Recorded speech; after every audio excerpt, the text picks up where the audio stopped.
listening to the Known Legacy Podcast, brought to you by Known Legacy Ministries.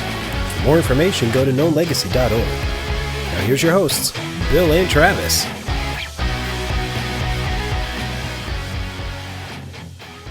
Baby, it's cold outside. You weren't a jazz singer when you were growing up, were you? No, I was not a singer when I grew up. Were you in a band? Is he a singer now? That's right. Wow. Wow. Oh, it did get cold in here. It got really cold in here. I was a singer later on in my life. It wasn't until Jars of Clay came out and I started singing and I realized I can sing in this range. That first album was so good. It was so good. Although I love the fact Does that that Take Me to Your Leader? No, that's the Newsboys. Sorry. You're right. And that was like, and I remember the first time that I heard that song, I was like, it was the bald guy, and he was like, he would go, "Take me to your leader," and I was like, "Who's your leader?" I totally didn't know. I was lost. But no, Jars of Clay, man, changed it for me, and I was singing and all that kind of Anyways, stuff. welcome to Known Legacy. We're We're glad you're here. Thanks for staying along. We're glad you're here. If you don't know, man, we'd love it if you could follow us, subscribe on YouTube, Rumble. We're on Facebook. We're on Instagram. And info@knownlegacy.org is if you want to get in touch with us, share some ideas, thoughts, we'd love questions, to comments, concerns, whatever. Bill's book is still available. And they haven't taken it down yet. They have not taken it down Dodge yet. that bullet. And so if you're interested, More Than You can find it on Amazon or your favorite online book retailer, I would assume. Yeah, it's all over the place. So Yeah. So anyways, gentlemen, my question for you today. yes. All of us are, we've had multiple jobs throughout our lives, I would wager to bet. But what was your first job? You never forget your first job. And let me qualify this. It isn't shoveling the driveway for dad. It's not, going around and maybe mowing a lawn or two for neighbors, great jobs, right? Yeah. But it's where you had a structure, a system, you had a boss that you had to roll in, you had Yes. expectations that you knew you had to hit. What was your first job? And then if you want to, bonus, what was the first job you got fired from? Oh, you threw that was a curveball. It is. So first job, Bill. First job was pushing carts at Kmart. Kmart rocked. And Blue light special, baby. it was, I remember I didn't know what I was doing, but I had this other guy and he was like, "Dude, let me show you how to do this." Like big, long, like haired surfer dude was like, "You're not supposed to be in New York, are you?" And so he was like, "Let me show you how to do this." So like you gather them by 4s or 5s and then you walk them in. And I'm like, "Can you clear that up for me one more time?" So did you say thank you, Spicoli? And I was like, exactly. That's what it felt like. I was like, what in the world? But I do remember that was my job. But I will say, I ended up quitting after like 3 or 4 months. I was like, this is the worst job ever. Right. And I ended up working at a place called Filene's, which quite frankly, I didn't get fired from the job. But I do remember when I went in for my interview, right. She wouldn't hire me. And then I was frustrated because she hired my friend. So I went back in there and I was like, "What are you doing? I want the job." Like I was like, I didn't even think about it. Like, I'm gonna take this job. And she came as like a year later. She left once. She goes, "Bill, I got to pull you aside and tell you this. I remember the day that you came back in, and she goes, you were just so darn cute when you came in, going, I need this job." And she's like, "I just had to hire you." I was like, I got away with my cuteness, I guess. And I wasn't that cute. I think it was more like you're just so special, cute kind of. He's determined we'll make it happen. Yes, determined. So. Kyle, how about you? What was your first job? First job was a busboy at an Italian restaurant in Grapevine, Texas. Oh. First job fired from McDonald's in Grapevine, Texas. What was the basis Unanswered of prayer your blessings. fired? Yes. So I think it's hard to get fired from McDonald's, isn't it? I was going to say. I am so excited I about was the story. I was like a star worker. I forget all the prizes where you went. They used to have competitions where you go. I was the burger guy, right? We went up there. A few of us from our church youth group went up on Sunday. I wasn't working. And a guy, I'm not going to say his name, but he was working there. That was one of our friends, and he put extra food on our tray. Oh. I didn't even know it. I didn't even know he did. Guilt by association. I didn't even eat. I didn't pay, but I was with the group. And the manager didn't like me for a long time anyway, so that was the excuse to get rid of me. Guilt by association. Yeah. Wow. Interesting. So for me, my first job was I swung for the fences. I was a house painter. Really? So there was a company out of Chicago, Illinois called AAA Student Painting. If you're ever thinking about hiring this company, don't. Wow. Because AAA, too. I was 15, and a guy picked me up at 7 a.m., and we would go, and it was like college kids and high school kids painting houses. And Wow. I would never hire them. Now, I did get a skill from it, so I appreciate that. I did that for 2 summers. And then I don't know if I've ever actually been fired from a job. I'm not sure. Oh, so he threw that card out there to say, There can always be a first. there can always be a first. Maybe Looking for a today. co-host. Exactly. Known Legacy. Info. You're fired. Oh, man. Well, I'll take my USAID money and go home then. Moving on. Well, speaking of jobs and things like that, I'm excited to have our guest on, Andy, who is the author of, Andy Deck, the author of Feet to My Faith. And excited to have him on today. Andy, what was your first job that you had? Oh my goodness. First job for me, you tell me if this counts or not. I'm old enough to have newspapers used to be delivered by actually young boys instead of people slinging them out the windows of cars. And so I had a paper route.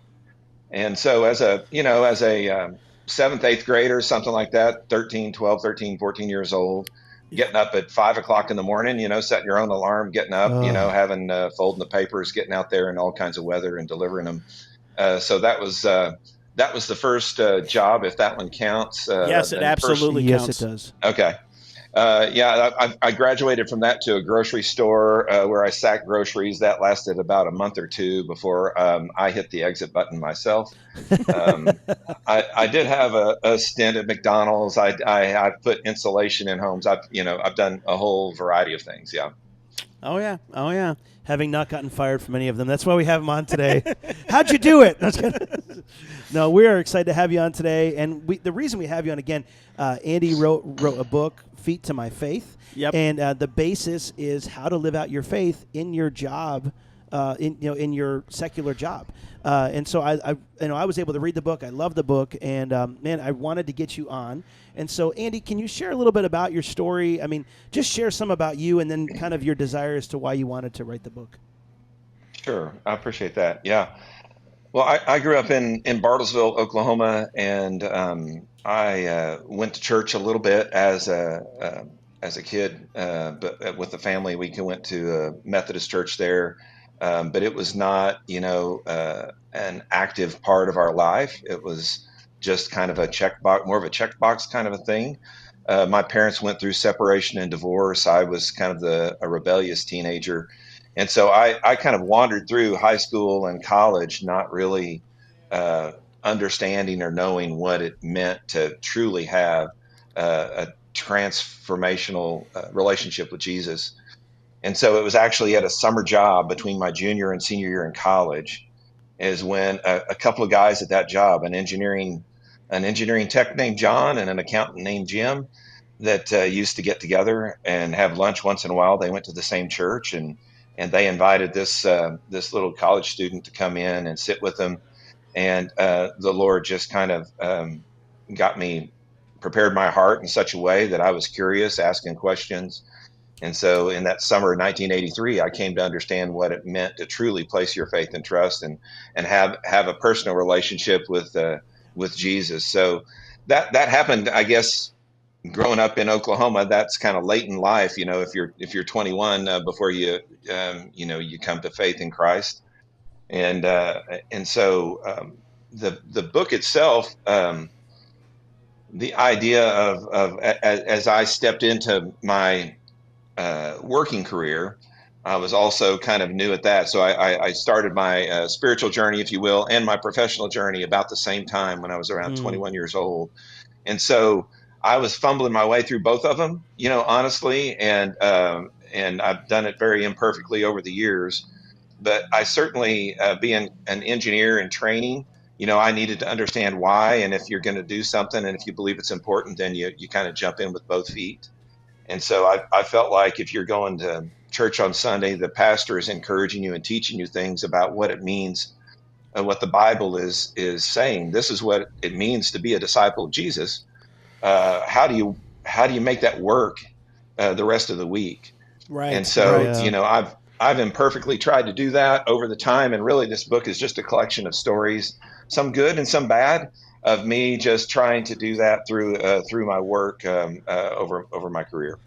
That's fantastic. I love the fact that God kind of captured you a little bit later in your life. I mean, as a late teen, early 20 something, because some friends were investing in you in that way, which is fantastic.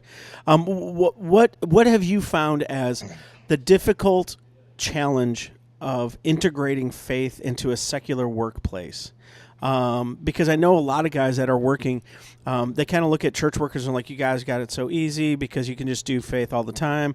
I work in sales. I work in this. You don't understand the trips that we have to go on. You don't understand how we have to woo our customers, blah, blah, blah. It really is this conundrum for them. And so for you, what are some of the things that you've kind of experienced there, or words of wisdom you would share with that? Well, I think that certainly conventional wisdom would say that, you've got your faith and that's private, and you need to kind of keep that over here compartmentalized to the side. And then you have a professional life, and that's different, and you have it over here to this side. And, I think that's just completely upside down. We're called to be, we are one person, either we're genuine or we're not. And so if we are genuine and authentic in our faith in Jesus, then we have to, allow that light to shine, regardless of where we are. And that doesn't mean, I'm going into a customer's office and beating them over the head with the Bible. Before we meet, let's start praying. Let's start praying before we start meeting, as my granddaddy always said. Yeah, exactly. I love it. Keep going. That's right. It's so interesting to find out the very simple ways in which you can actually,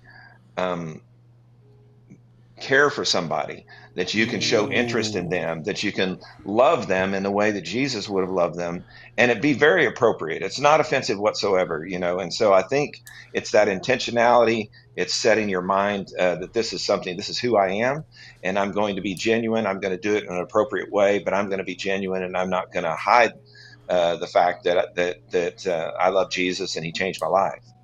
I love that. And I think one of the things that's hidden in there, but is still motivating you, and I just want to verbalize, is the idea that not only are you identifying who you are, you fully understand who they are, and they are a precious child of God, though they may not know it, and though they may not have experienced that healing from Christ, that forgiveness from Christ, but they still are a precious child of God, that he is pursuing them wherever they are and whatever is going on. And so to not only know who you are, which motivates and directs you in your actions, to also fully understand who they are and what they need, I think is huge as well.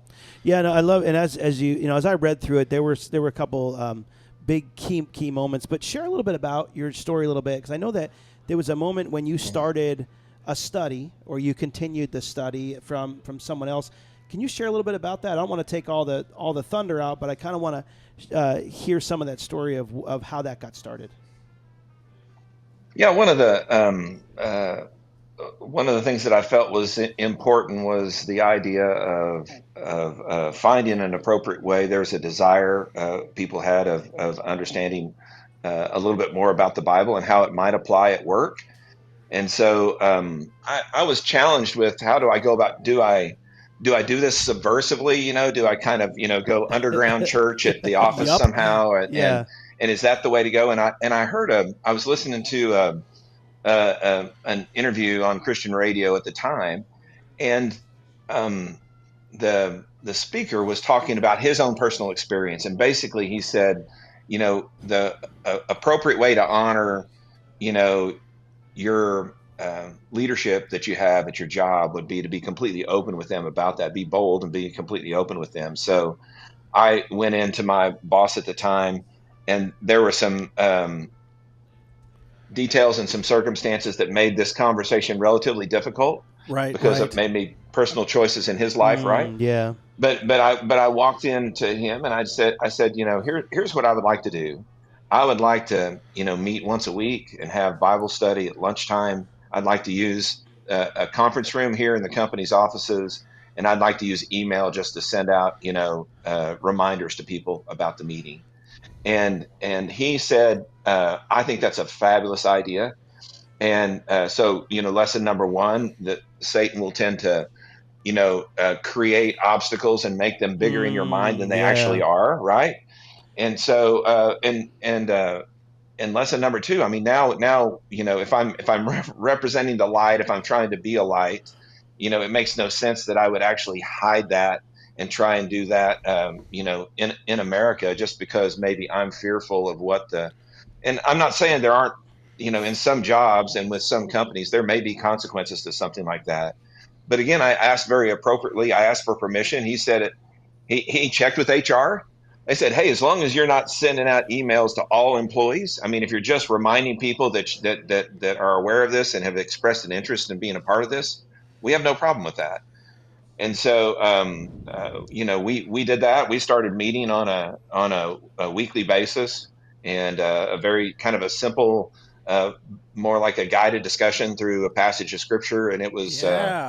It was so fruitful for some of the people in there. This was, I don't want to say we were not trying to be a replacement for church, but for some of those people in there, they were not regular church attenders, but they were absolutely faithful to that Bible study. And That's awesome. Another quick tale on that story. I moved away from that. That was in Oklahoma. I moved to Texas for 9 years, and when I moved back, 2 of those ladies, I went to work for the same company again when I moved back, and 2 of those ladies grabbed me and they said, "Hey, do you remember when you used to lead a Bible study here?" And I said, "Oh yeah, that was, and we talked, shared a couple of stories." They got very serious. They said, "We've decided you need to do that again."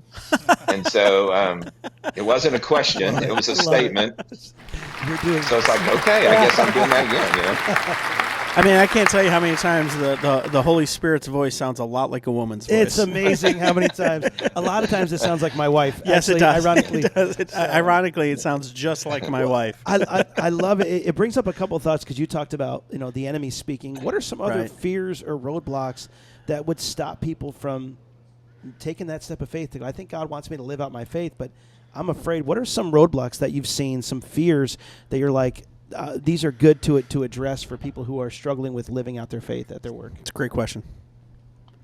I think people are. I think people are nervous that there may be like consequences, like they might lose their job if they were to be too bold about doing something like that. And hey, you're called to provide for your family, so that's a real concern for you to have. I think some people say if I get labeled as that kind of a believer, right? Then that could have some negative effects. I'm going to be excluded from some groups. People are going to stop talking when I walk up, and you have to decide, am I comfortable with truly identifying with Jesus, instead of just having my holy huddle on Sunday, right? Am I comfortable with identifying him every day, of the week? Well, and I think that goes back to your earlier comment about being genuine. Yeah. And if you're a genuine person, they may have that initial pullback of like, well, he's one of those holy rollers.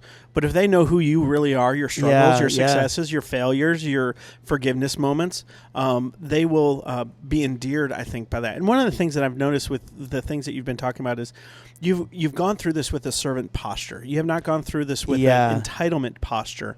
And I think sometimes that's what we can unintentionally do as a church, is we come into situations and, well, we're the church, or I'm part of the church, and so I should get this discount, or I should have this right. And instead of coming in as a servant, approaching your boss saying, hey, dude, you have the ability to crush this if you want to, and, so be it. Yeah. And I'll figure out how to overcome this hurdle some other way. But to just go into the business place as a servant to the people that you're there, the light that you're called to shine on, the salt that you're called to flavor. Yeah. I think there's such powerful things. And like you said, man, Satan will put these obnoxious obstacles in your way, the Goliaths that seem so big and so like, I could never overcome that. And God's like, man, just take a step of faith and see what I can do. Yeah. Like I parted the Red Sea. Yeah. I raised Lazarus from the dead. Yeah. Like I can do miraculous things. Just step into faith and see what I might be able to do. And that's what I hear in your story, and it's really encouraging. It's that whole Philippians 2:8. It's like about him in the form of a servant. Yes. Kind of thing of like, I'm just going to step in. And it makes me ask the question to you, Andy, about you got someone who's struggled. Okay, they're listening to this. They're like, man, I'm in the workplace all the time. How should they prepare themselves to make that step? Because I know there's some moments of like, God, are you really calling me to this, or is this just a feeling, a thought, and emotion? What's some wisdom you would share about how to prepare, for someone to prepare their heart to take that step of faith? Well, I think it's, there is a real possibility of there being consequences to it. I would say, other than some of the being labeled as this guy, and certainly being, excluded from some, hey, invite all these people to go out someplace after work. I'm sure I didn't get some of those invitations that other people did. Right. But I would say that you have to be ready that there's going to be some kinds of consequences, and I think that's okay. I think that's actually a really healthy struggle and tension to go through. Yeah. I guess one piece of advice I would say is that I think Satan also wants us to feel that we're very, very alone in this. Okay. And I think that understanding that there are other people that are in this workplace that likely are feeling very similar to you, and trying to find those brothers and sisters in arms, if you will, right. That are also looking for a little support, a little camaraderie, that they're like-minded. And you don't have this I'm all alone in this feeling when you're there. And I think that was super helpful for me as I walked through this, and having other like-minded folks that we could encourage and build up and support one another.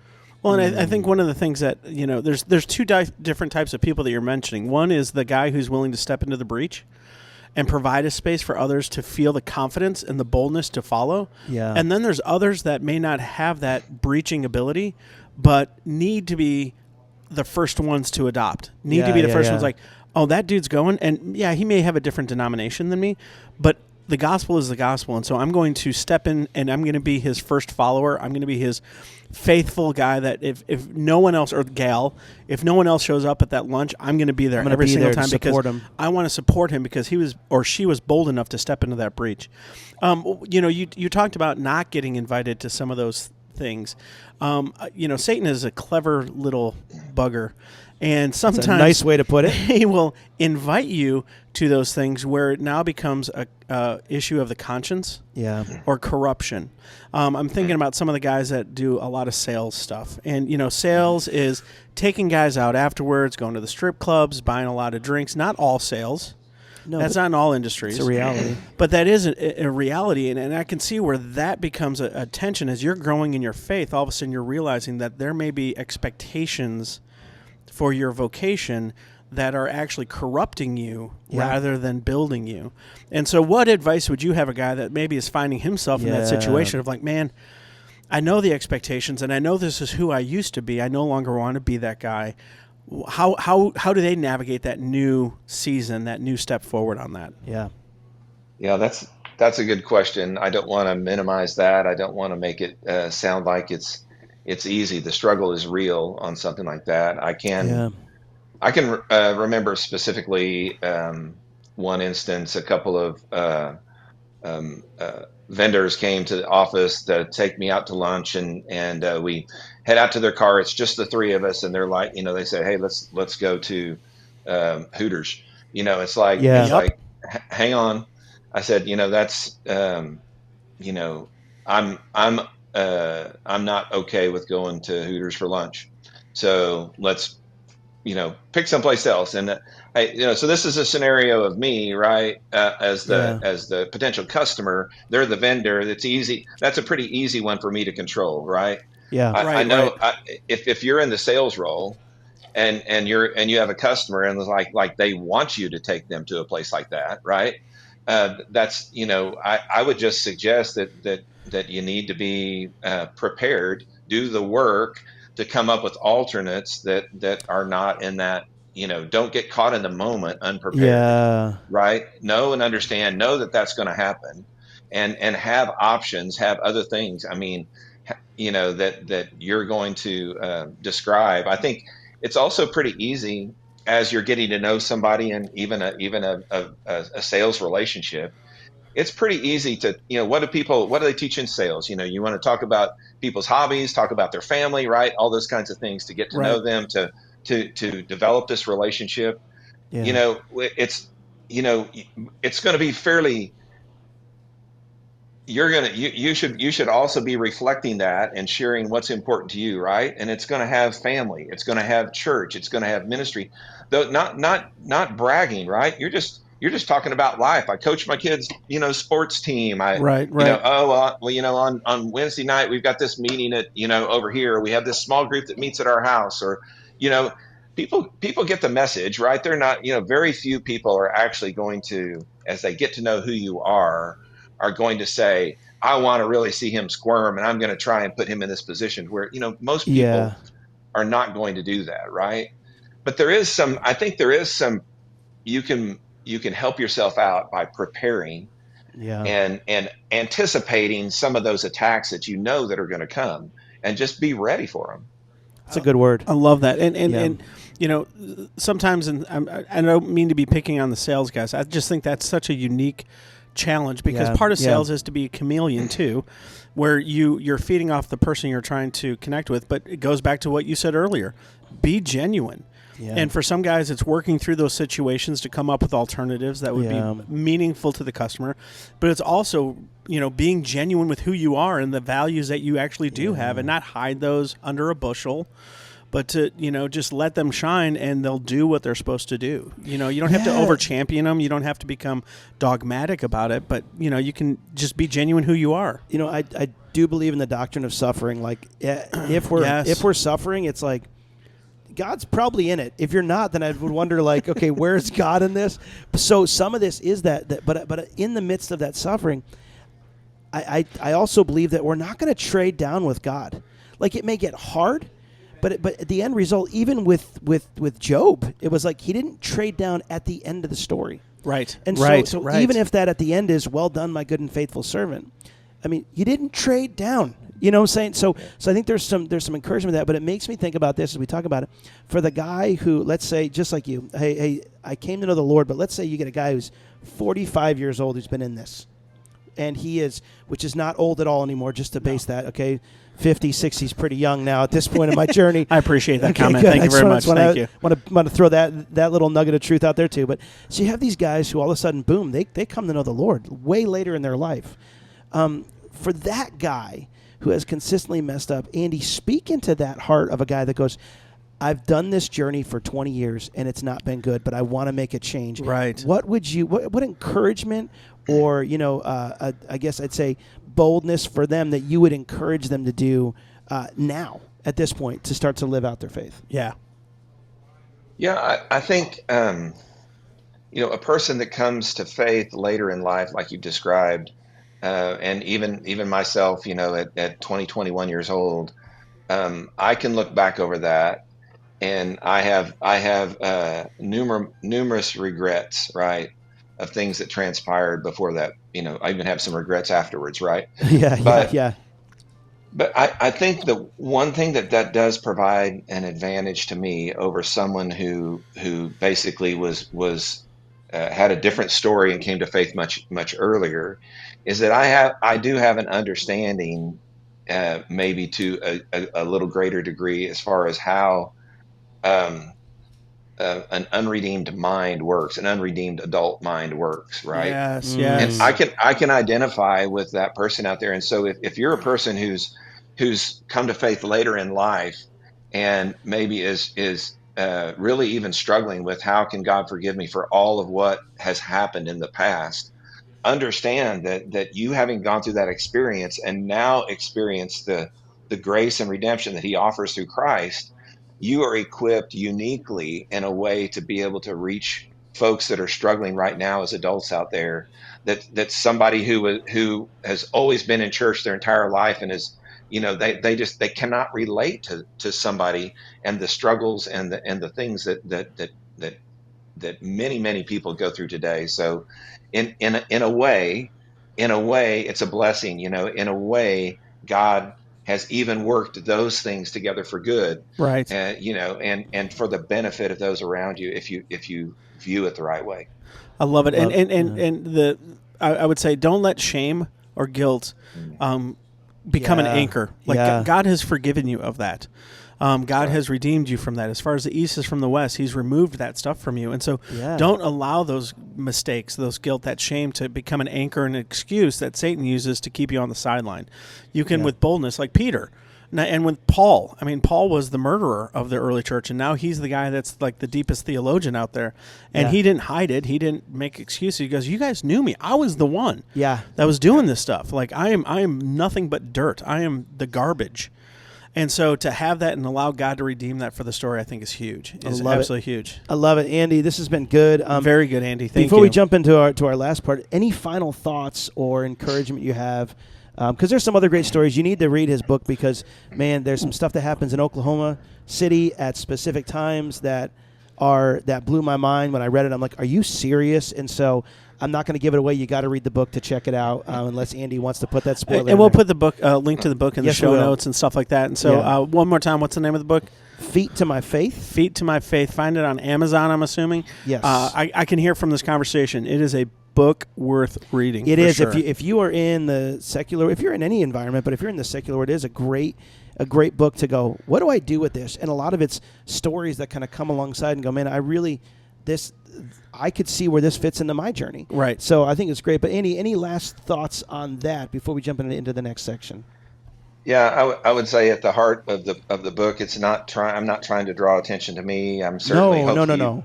Hopefully you've heard me say it's, I've done, some things have gone well and some things have gone really poorly, even as I've struggled through the journey here. But my hope was that with this book, if each of us come along, especially in the workplace, to what I would call conversational crossroads, where the conversation is going along and it's like, okay, I can either take it this way or I can take it this way, right? Yeah. And if you've heard, if you've read a story, if you've heard about some guy who decided to take it the road less traveled, hopefully that's enough when you reach that crossroads to help give you the encouragement to say, okay, I'm going to venture down that path and see where this conversation goes, and trust God in a new and different way. And so, anyways, that's my hope for the book. Yeah, I think the book, the thing that I loved about the book was it never felt condemning. It never felt like you were magnanimous. It was like, it really felt like he put like you put your arm around the reader and was like, hey, let's do this together. So no, it was a great read. Go and pick it up.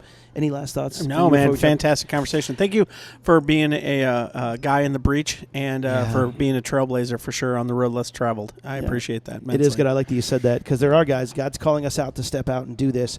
It's up to us to make that decision to go, I need to take the faith to do it, to get out of the boat. So, which leads us into our Fast Five segment. There it is. Andy, do you want to hear that again, Andy? It's really good. Try it again. There it is, Fast Five. Andy, we have some questions for you. So, question number one, who do you most admire and why? Most admire... well, this is probably the Sunday school answer would be Jesus, right? Correct. You win. Okay, but yeah, I would say there's a couple guys that come to mind. One guy is a guy named Mike Elkins, who has he has demonstrated a willingness to put aside all of the things that many of us chase here in the world, to follow after God, even if that means going to the other side of the world, which he's done. Actually, let's see. So are those pictures from? Yeah. And let's see. I'm trying to get my finger in the right place. And that's Mike right there. Okay. Yeah. In that picture. Okay. So anyways, he has been willing to do that, and he's been 10 years now living in Uganda, and is in plans to spend the rest of his life there in doing what the Lord has called him to do. Then I would say another guy that comes to mind is a guy named Vince Loftus, who is now probably in his early 80s. And he is a guy that you will not have heard of probably. He was an elder in a church here in Midland, Texas. We came to know each other. We actually bought his house when we moved back to Midland 11 years ago. And then we ended up doing Bible study together. And what I found out about Vince is that he was doing so much ministry behind the scenes. Listen to this. Here's a guy, Monday through Friday, there are 10 breakfasts and lunches. Okay. He always had 8 to 10 different individual young men that he was meeting with for either lunch or breakfast every week. Fantastic. And he was, and you would not, and so he's doing the work and not doing it for the attention. And so he's really a guy that I admire. That's awesome. That's awesome. Excellent. Yeah, Mike is a rock star. He really and him and his wife, and their story's incredible. We need to probably have them on. Let's do that. But he's overseas, so that'll be fun. Be like, could you do this at 2:00 in the morning with us, please? So, okay, number 2, where would you like to go on vacation? Oh goodness, vacation. Well, actually, we're planning one right now for the Panhandle of Florida, which is a pretty place. But the funnest part is that our 2 sons, their wives, and our 5 grandsons will all be along on that. Oh, so, that's awesome! That's awesome. You know, any place where we can get the whole family together is like heaven on earth. So love that. Love awesome. it. Love it. Number 3, what are you currently reading, whether the Bible or another book? Yes, I read the Bible. Is that the right answer? Good. That's it. Man, you are striking. You're a gold star today. Jesus, the Bible. I would say, yeah. In addition to that, and I could talk. I won't go into different kinds of reading plans or things that I do on my own for my personal study, but maybe a couple of other books. I'm reading a book right now called, "Can I Trust the Gospels" by Peter Williams, which has been a really interesting read. I've got another good friend in Dallas named Tony Bridwell. He's an author. His latest book that came out this summer is called The Follower Effect. Okay. And it's a book about leadership, and really I would say he talks about how flipping the script on leadership, basically saying how leaders also need to understand and be good followers. And so it's a servant leadership kind of a new take on servant leadership. And he writes in the style of Patrick Lencioni, where he kind of tells a story that illustrates the principles he's trying to teach. And so those are two that I've got going right now. That's awesome. Excellent. That's awesome. Excellent. I love it. Okay, what is a goal you have for this year? Well, I'm let's see. Well, if I make it to September, I'll turn 63, so maybe that's a goal. Congratulations! Yes, well done. And so I'm thinking about the transition from full-time work world to what does that look like after that. And I got kind of an unintentional introduction to that during COVID when I found myself out of work for about a year, and without a plan, that's really not a great not a great place to be. And so I've been in the process of trying to kind of put together, what does that look like? Does that mean maybe writing a little bit more, or what kind of ministry involvement there might be there? Just what is how does the next chapter of my life look? In fact, the last chapter of my book that you've mentioned today, it talks about reframing retirement, and that it needs to be something more than just going to the golf course or whatever. So I would say preparing. That's a goal that I have this year is preparing for the next chapter in life. Okay, no, that's a good one. And then final question: most impactful piece of advice you've ever been given? Oh my goodness, impactful piece of advice. I should have a really ready answer for that, but I'm not one that works off of little phrases and everything that I throw out there. I would say that whether it was a piece of advice to me or whether it was well, I'll use this as an example. I was working as a roustabout in my first summer between my freshman and sophomore years. And they knew that I was an engineering student, right? And I was working as a roustabout with this crew of guys out in southern Oklahoma, the gas plant, gathering system, and everything. Anytime there was work going on that was hard to do, hard to get to. You know, this piece of this manifold needed to be replaced, and you couldn't reach the bolts. And so, if it involved a wrench and busting your fingers and burning your arm and all this stuff, they wanted me to be doing it. And they said, you just remember, when you're up there being this super smart engineer, that people have to work on this after you're doing your thing. Oh wow! And so I would say I would say understanding everybody's perspective, right, and not just my own. That's good. And that's good. Looking at things from several different perspectives, and making sure that that should have an influence on what we do and how, and maybe more about how we do it. Love it. Yeah. And so, anyways, that's good. I think that's because it is one of those things you're like, it's not so much maybe a phrase, but it's something I was given to always be conscientious of. Servant, so that's baby. good. Be a servant. Well, any final thoughts, Andy, before we finish up our podcast today? No, I sure appreciate the opportunity to be on here with you guys. Bill, we've known each other for quite some time. Yeah, we have. And I appreciate being able to reconnect with you here recently. And so thanks for the opportunity, and just pray that Known Legacy will continue to experience growth and blessing. Praise the Lord. Man, we'll take those prayers for sure. We certainly will. It is like it's like we are growing. We're just like a fine wine. If you see, Andy, we're just getting better with age all the time. Yeah.